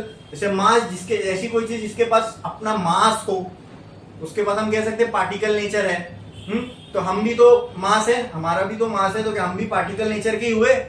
तो ऐसी मैंने किसी पार्टिकल नेचर वाली चीज पे, यानी किसी इंसान पे ये इक्वेशन को अप्लाई किया, तो उस इंसान की वेवलेंथ कितनी आ रही है? इतनी आ तो रही है, वेवलेंथ आ रही है तो नंबर से आ रही है, लेकिन हम इसको किसी तरीके से डिटेक्ट ही नहीं कर सकते। मतलब 10⁻10 होता है एक एंगस्ट्रॉम, ठीक है। 10⁻⁻ फेम्टो एटो, मतलब उतना भी जाऊंगा तो भी इसके कितने माइनस बच जाते हैं। यानी ये समझ लो कितनी छोटी है। 0 के बाद अगर मैं 30 के ऊपर 0 लगाऊं तब जाके पहला 2 आएगा। तो इतनी छोटी चीज को हम, अब तक हमारे पास ऐसी कोई टेक्नोलॉजी नहीं है कि इतनी छोटी वेवलेंथ को हम डिटेक्ट कर सके, ठीक है। तो डिब्रॉय ने क्या सजेस्ट किया? डिब्रॉय ने सजेस्ट किया, ऐसे बड़े बड़े मासेस लोगे ना तो इसकी तुम वेवलेंथ डिटेक्ट नहीं कर सकते। और दिख भी रहा है कि वेवलेंथ की वैल्यू कितनी माइनस में आ रही है, -36 में, बराबर। एक काम करो, छोटे छोटे पार्टिकल लो। एक तो देखो ये मास बहुत ज्यादा है बड़े पार्टिकल का, और पार्टिकल जितना बड़ा होगा उसकी स्पीड उतनी कम होगी। मतलब जितना बड़ा होगा उतना हैवियर होगा, और उतना चलने में उसको प्रॉब्लम होगी, तो उतनी वेलोसिटी उसकी कम ही होगी ना। तो एक काम करो, डिब्रॉय ने सजेस्ट किया कि छोटे पार्टिकल के लिए इसको अप्लाई करो और देखो। तो छोटे पार्टिकल में सबसे छोटा क्या हो सकता है? छोटे में छोटा सबसे क्या हो सकता है? बोलो। पार्टिकल जैसी चीज, हम पार्टिकल है, पार्टिकल नेचर के, तो हमारे अंदर सबसे छोटी चीज क्या हो सकती है? हाँ, मॉलिक्यूलर लेवल पे या सब एटॉमिक लेवल पे हमारे अंदर सबसे छोटा यूनिट क्या हो सकता है? एटम। और एटम ही सबसे छोटी चीज है कि उससे भी छोटी कुछ हो सकती है? फंडामेंटल नहीं हो सकती। इलेक्ट्रॉन किस में आते हैं? तो क्या अगर इलेक्ट्रॉन एटम के अंदर आ रहे तो क्या वो एटम से छोटे नहीं हुए? हाँ, तो ये, तो आप, एक जमाना था जब हम सोचते थे कि एटम सबसे छोटा यूनिट है हमारे मैटर के अंदर, बट जब इलेक्ट्रॉन की खोजी तो वो बात बस्ट हो गई कि नहीं भाई, एटम सबसे छोटा नहीं है, एटम से भी छोटी चीजें हैं दुनिया में, उसको बोलते हैं इलेक्ट्रॉन।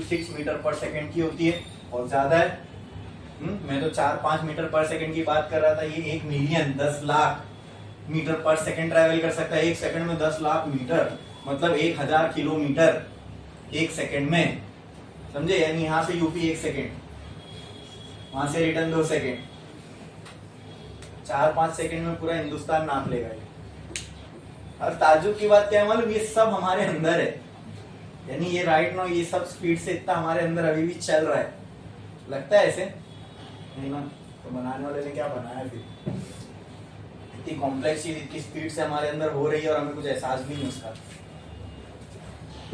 ठीक है, तो ये सारी वैल्यू जब इसमें पुट करोगे तो पुट करो ना, तो वो सॉल्व करने में अपने को टाइम पास नहीं करना, मैं आपको डायरेक्ट वैल्यू बताता हूँ।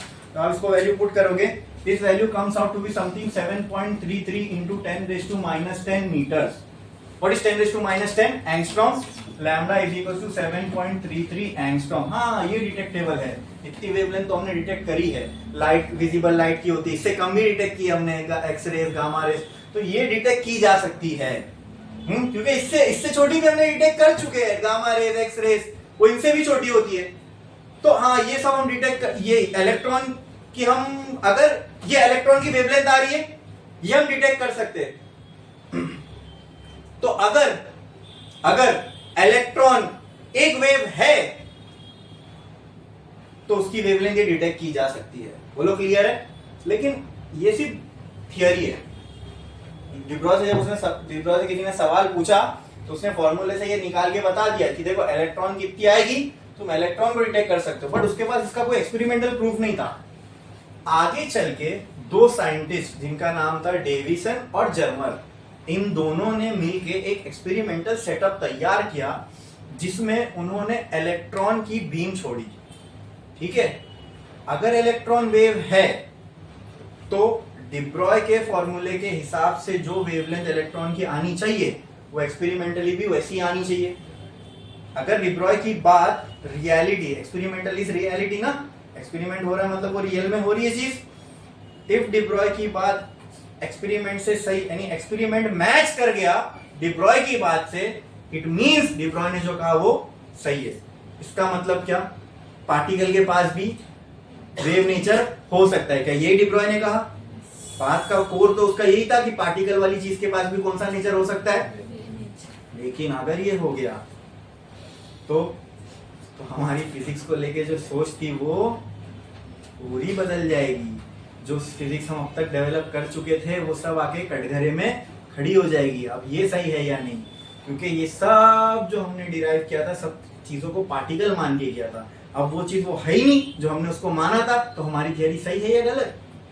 लेकिन आसपास जो भी चीजें दिख रही है हमको, ये तो सब काम कर रही है। ये तो जो भी हमने पार्टिकल मान के किया, जो भी बनाया, वो सब कुछ काम तो कर रहा है। मतलब रियलिटी में तो वो पार्टिकल सोच के ऐसा हमने उसको समझा था, ऐसा बिहेव करेगा, वो कर रहा है। अरे आ रही है बात समझ में? लेकिन अगर ये प्रूव हो गया तो वो सारी फिजिक्स कहाँ जाएगी? क्वेश्चन में। और ये हुआ। ठीक है, डेविसन एंड जर्मर ने एक्सपेरिमेंट परफॉर्म किया और वहां उस एक्सपेरिमेंट में उन्होंने क्या यूज किया? इलेक्ट्रॉन की बीम।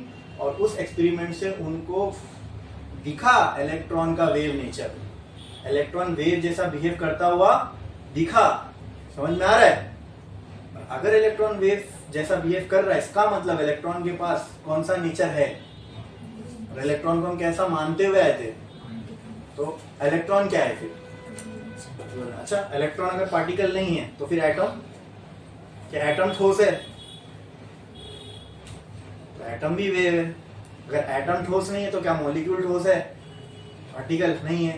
और फिर हम जो मॉलिक्यूल से बने वो नहीं है, तो फिर क्या है? हम वेव है? पता नहीं। ठीक है, तो डिब्रॉय का एक स्टेटमेंट था, उसने कहा कि every matter has a wave associated with it, यानी जितने मैटर तुमको दुनिया में दिख रहे हैं उन सब के साथ वेव है, एक वेव जोड़ी हुई है। यानी उसने पार्टिकल है ना, सारे मैटर पार्टिकल है, लेकिन डिब्रॉय के हिसाब से कि अगर वेव नेचर वाली चीज के पास पार्टिकल नेचर हो सकता है तो जितने पार्टिकल नेचर वाले सबके साथ वेव नेचर होगा, और उसने सबके साथ एक वेव जोड़ दी। Every matter is associated with a wave and he called that wave as matter wave. Matter से जुड़ी हुई वेव है मैटर वेव, उसके दिमाग की उपस्थिति है, उसने कहा इसने दुनिया को दिया। बोलो क्लियर है? समझ में आया? ठीक है, तो लिखो नेक्स्ट, एक लाइन छोड़ो, स्टार डालो और लिखो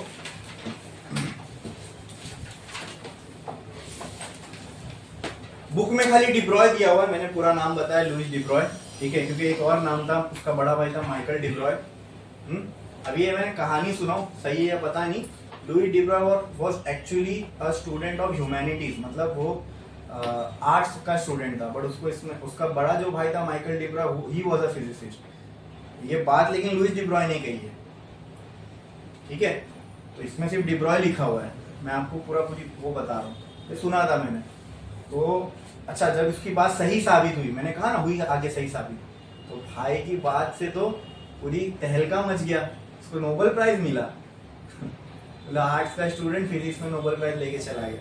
तो क्या कुछ नहीं, हाथ पैर कुछ नहीं था उसकी बात में। क्या ऐसा हो सकता है? तो इसका उल्टा भी ट्रू होगा। कभी कभी ऐसा लगता है ना अपने को कि अपन लेट पैदा हुए, अगर पहले पैदा होते तो ये बात तो अपन भी बोल सकते थे। हाँ, बड़ी बात नहीं थी इसमें, हमारा भी नाम सुनहरे अक्षरों में लिखा जाता नोबेल प्राइज के अंदर। ठीक है, तो लिखो डिब्रॉयज हाइपोथेसिस, यहां से dual nature of matter start हो रहा है। ये कहानी कैसे आगे बढ़ी समझा ना, क्यों हम मैटर के डुअल नेचर पे आए? क्योंकि कोई सरपीरा था जिसने कह दिया कि ऐसा अगर हो सकता है तो इसका उल्टा भी ट्रू होगा। और ताज्जुब की बात ये थी, किसी ने उस पर एक्चुअली गौर किया, उसके ऊपर एक्सपेरिमेंट किया, और उसकी बात सही भी साबित हो गई। लिखो de Broglie's hypothesis. De Broglie said, inverted comma में डाल दो, तो इन्वर्टेड कोमा में, de Broglie said every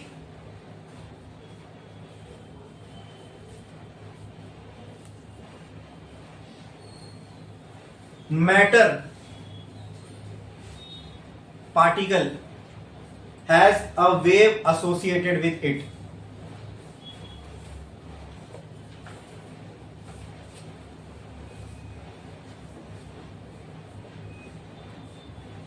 And he called that wave as matter. But it क्या आ गया? Inverted commas close कर दो, and he called those waves as matter waves. As matter waves. Matter wave. अब हर मैटर के साथ एक wave associated है, तो उस वेव की कुछ वेवलेंथ भी होगी, उस वेवलेंथ के लिए उसने फॉर्मूला भी दिया। डिब्रॉय gave the formula to calculate the wavelength of these matter waves, to calculate the wavelength of these matter waves,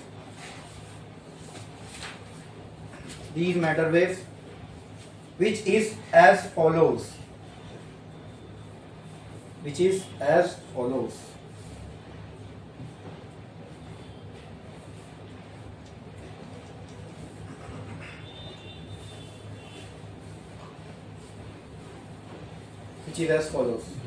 ठीक है?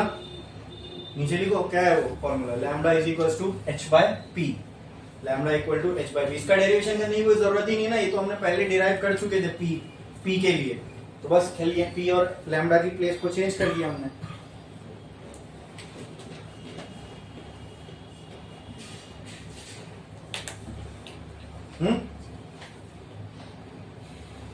ठीक है, अब वो सारी कहानी तो मैंने आपको बता दिया कि अगर मैटर एक वेव है और उसके पास वेवलेंथ है तो निकाल के बताओ। तो डिब्रॉय ने बताया कि अगर बड़े पार्टिकल्स है तो उनके लिए वेवलेंथ निकालना बहुत मुश्किल है। निकाल तो वैल्यू निकाल सकते हैं, उसको डिटेक्ट, वो वैल्यू जो तुमने निकाली वो सही है या नहीं ये पता नहीं कर सकते, क्योंकि उतनी वेवलेंथ हम डिटेक्ट ही नहीं कर सकते। तो कौन सी डिटेक्ट कर सकते हैं? छोटे छोटे मैटर पार्टिकल की। छोटे मैटर पार्टिकल जैसे सबसे छोटा ले लो, क्या है? इलेक्ट्रॉन। तो उसके लिए देखो ये वेवलेंथ आती है, ये अप्रोक्सीमेट वैल्यूज है, ठीक है।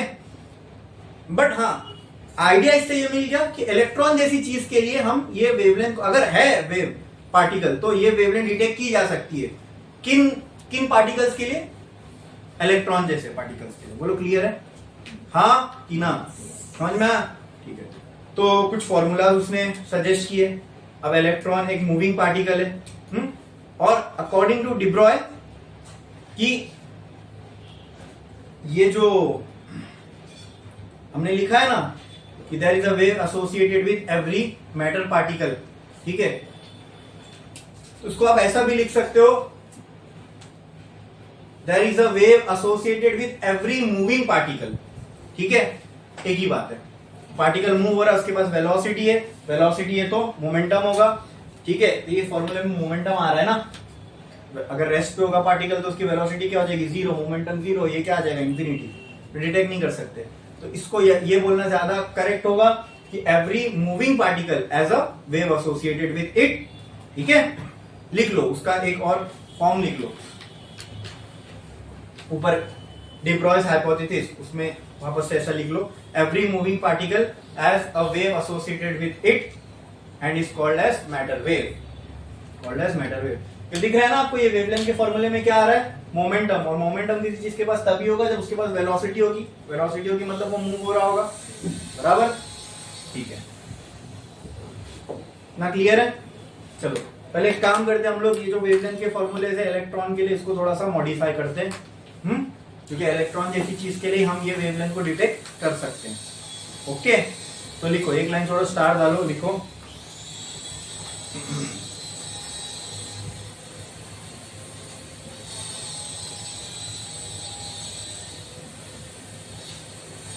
ये जो वेवलेंथ थी जो मैटर पार्टिकल की है, किसने दी थी?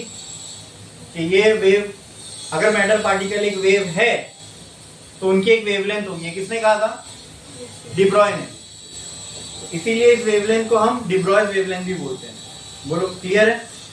लिखो, formula for de Broglie wavelength, formula for de Broglie wavelength in terms of kinetic energy, in terms of kinetic energy, in terms of kinetic energy, in terms of kinetic energy। अच्छा मुझे बताओ, डिब्रॉय वेवलेंथ का formula क्या है? Lambda is equals to h by p। इतना clear है? अब यही फॉर्मूला हमें काइनेटिक एनर्जी के टर्म्स में चाहिए, तो कैसे आ सकता है? देखो, काइनेटिक एनर्जी क्या है? Kinetic energy is equals to half mv square. Clear? क्या मैं ऐसा बोल सकता हूँ, kinetic energy is equals to half m v into v? क्या मैं इसको ऐसा बोल सकता हूँ, kinetic energy is equals to half p into v? क्या मैं बोल सकता हूँ, kinetic energy into 2 by v is equals to p? हाँ, अब काइनेटिक एनर्जी को मैं काइनेटिक एनर्जी ना बोलते हुए काइनेटिक एनर्जी को मैं यहाँ रिप्रेजेंट कर रहा हूँ के से। किससे? के से। तो क्या मैं फॉर्मूले को ऐसे लिख सकता हूँ, k into 2 by v is equals to p? अब इसको यहाँ पे उठा के पटक दो, lambda is equals to h upon 2k। हाँ, वी का स्क्वायर था ना ये, ठीक है, 2k बाय वी। अरे बोलो, तो क्या मैं इसको ऐसे लिखता हूँ, lambda is equals to h v by 2k। ये एक फॉर्मूला हो गया। अब लेकिन इसके अंदर क्या आ रही है? वेलोसिटी भी आ रही है। तो थोड़ा सा अब इलेक्ट्रॉन की वेलोसिटी को एग्जैक्टली डिटेक्ट कर पाना मुश्किल है, ठीक है। मास ऑफ इलेक्ट्रॉन की हमें एक स्टैंडर्ड वैल्यू मालूम है, तो एक काम करते हैं हम लोग, इस फॉर्मूले को मास के टर्म्स में पुट करते हैं। तो मुझे आप ये बताओ कि P की वैल्यू, अगर मैं इस फॉर्मूले में kinetic energy is equals to half m v square. P क्या होता है? P is equals to m into v. तो वी की जगह पे मैं क्या लिख सकता हूं? P by m. वी को रिप्लेस कर सकता हूं मैं। एक काम करते हैं हम लोग,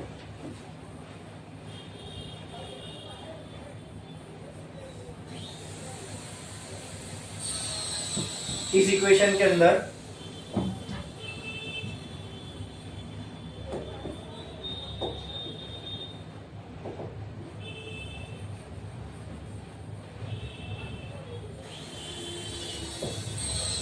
P is equal to m into v. तो m क्या हो जाएगा बोलो? सॉरी, v क्या हो जाएगा? v क्या हो जाएगा? v will be equal to p bye m। ये इक्वेशन को उठा के यहाँ पे रखो, तो क्या आएगा यहाँ पे? Kinetic energy is equal to half m, v की जगह पे p bye m the whole square. तो कहना है kinetic energy is equal to half into m into p square by m square. अरे बोलो क्लियर? हाँ, ये m कैंसल, तो काइनेटिक एनर्जी क्या बचेगा? P square by 2m। हाँ, मैं काइनेटिक एनर्जी को रिप्लेस कर रहा हूँ सिर्फ एक सिंगल लेटर k से, चलेगा? अरे बोलो।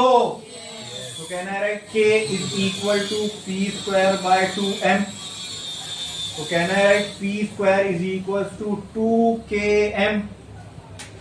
हाँ, या 2m के लिखता हूं, चलो 2 इंटू एम इंटू के। तो कहना है p is equal to under root 2 into m into k. हाँ हाँ, ये कुछ सही लग रहा है। अब देखो यहाँ पे 2 कांस्टेंट, m कांस्टेंट, अगर मैं इलेक्ट्रॉन के लिए इसको निकालूंगा तो यहाँ आ जाएगा मास ऑफ इलेक्ट्रॉन, और वहाँ k की वैल्यू जो भी रहेगी देखेंगे बाद में। तो कहना है right lambda is equal to h by p, and कहना है right here lambda is equal to h upon under root 2mk। Clear है? तो क्या यहाँ पे वेवलेंथ आ गया in terms of kinetic energy? 2 constant, m constant, h constant, खाली लैम्डा और क्या है? Kinetic energy. हेडिंग भी वही डाली थी हमने। हाँ, और यहाँ पे वेलोसिटी का टर्म एक्स्ट्रा में बच रहा था, इसके लिए हमने वो फॉर्मूला हटा के ये चलो। क्लियर है? लिखो, ये लिखो।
आपने एक लाइन छोड़ो, स्टार डालो और लिखो de Broglie's wavelength in terms of de Broglie's wavelength in terms of accelerating potential, in terms of accelerating potential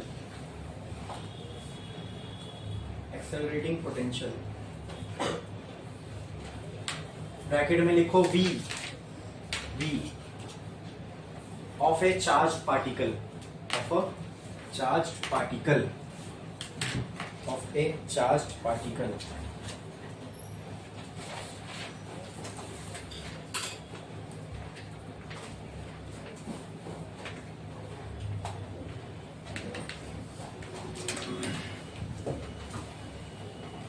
मान लो कि अगर मेरे पास यहाँ पे और यहाँ पे दो प्लेट्स है, एक प्लेट पॉजिटिवली चार्ज है, एक प्लेट नेगेटिवली चार्ज है, यहाँ इलेक्ट्रॉन जैसा कोई पार्टिकल है, चार्ज पार्टिकल है, कहाँ भागेगा ये?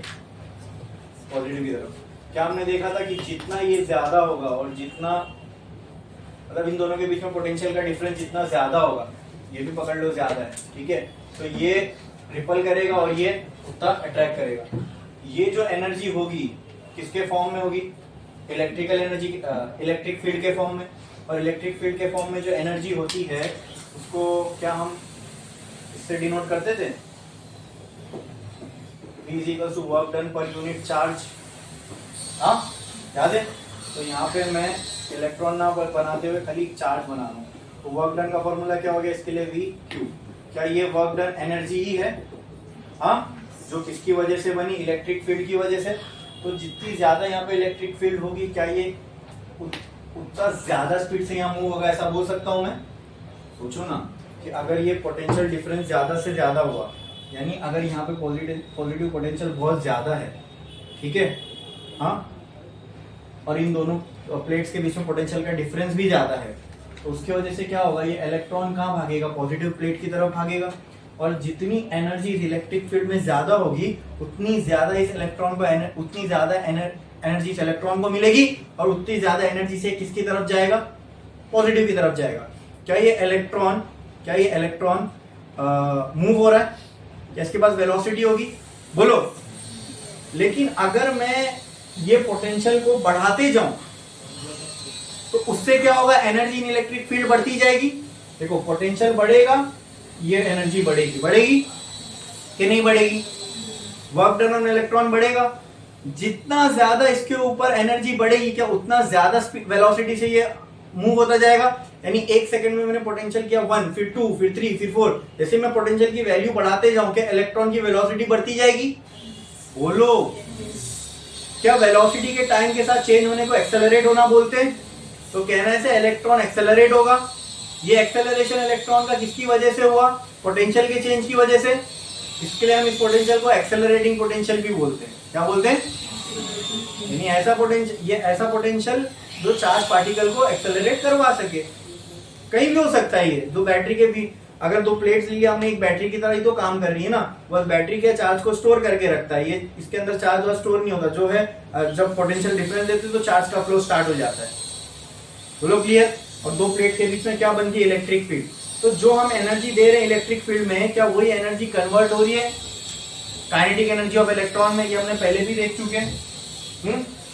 तो कहना है से kinetic energy of charge particle is equal to work done by electric field.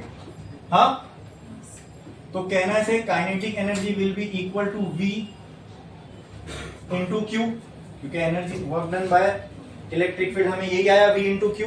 बोलो। तो क्या मैं काइनेटिक एनर्जी की जगह V इंटू Q लिख सकता हूं? बोलो। अभी हमें फॉर्मूला आया था lambda is equals to H upon under root 2mk। K क्या थी वहां पे? Kinetic energy. कहना right, lambda is equals to H upon under root 2mq into V। बस आ गया का फॉर्मूला इन टर्म्स ऑफ, यहाँ पे V क्या है? पोटेंशियल। लेकिन सिर्फ इसको पोटेंशियल नहीं बोल रहा हूं मैं, एक्सेलरेटिंग पोटेंशियल बोल रहा हूं। क्यों? क्योंकि ये पोटेंशियल बढ़ाने से पार्टिकल क्या होता है? एक्सेलरेट होता है। पार्टिकल जैसे कि हमने इलेक्ट्रॉन लेके देखा, अब यहाँ कोई पॉजिटिवली चार्ज पार्टिकल होता तो इस साइड में एक्सेलरेट होता। जितना ज्यादा पोटेंशियल बढ़ा दो उतना ज्यादा वो एक्सेलरेट होता। बोलो क्लियर है? यहाँ तक समझ में आया? हाँ। इसके बाद हम ये फॉर्मूला अप्लाई करेंगे। अब ये तो एक कोई भी रैंडम पार्टिकल के लिए मैंने कहा, क्या इलेक्ट्रॉन भी एक पार्टिकल है? तो क्या इलेक्ट्रॉन का हमें मास पता है? क्या इलेक्ट्रॉन का चार्ज पता है? क्या यह H पता है? क्या इस फॉर्मूले को हम और शॉर्ट करके खाली V के टर्म्स में निकाल सकते हैं? अगर इलेक्ट्रॉन के लिए, मतलब इस फॉर्मूले को क्या हम इलेक्ट्रॉन के लिए शॉर्ट करके V के टर्म्स में निकाल सकते हैं? आएगा, करेंगे हम लोग, लेकिन एक ब्रेक के बाद। ठीक है।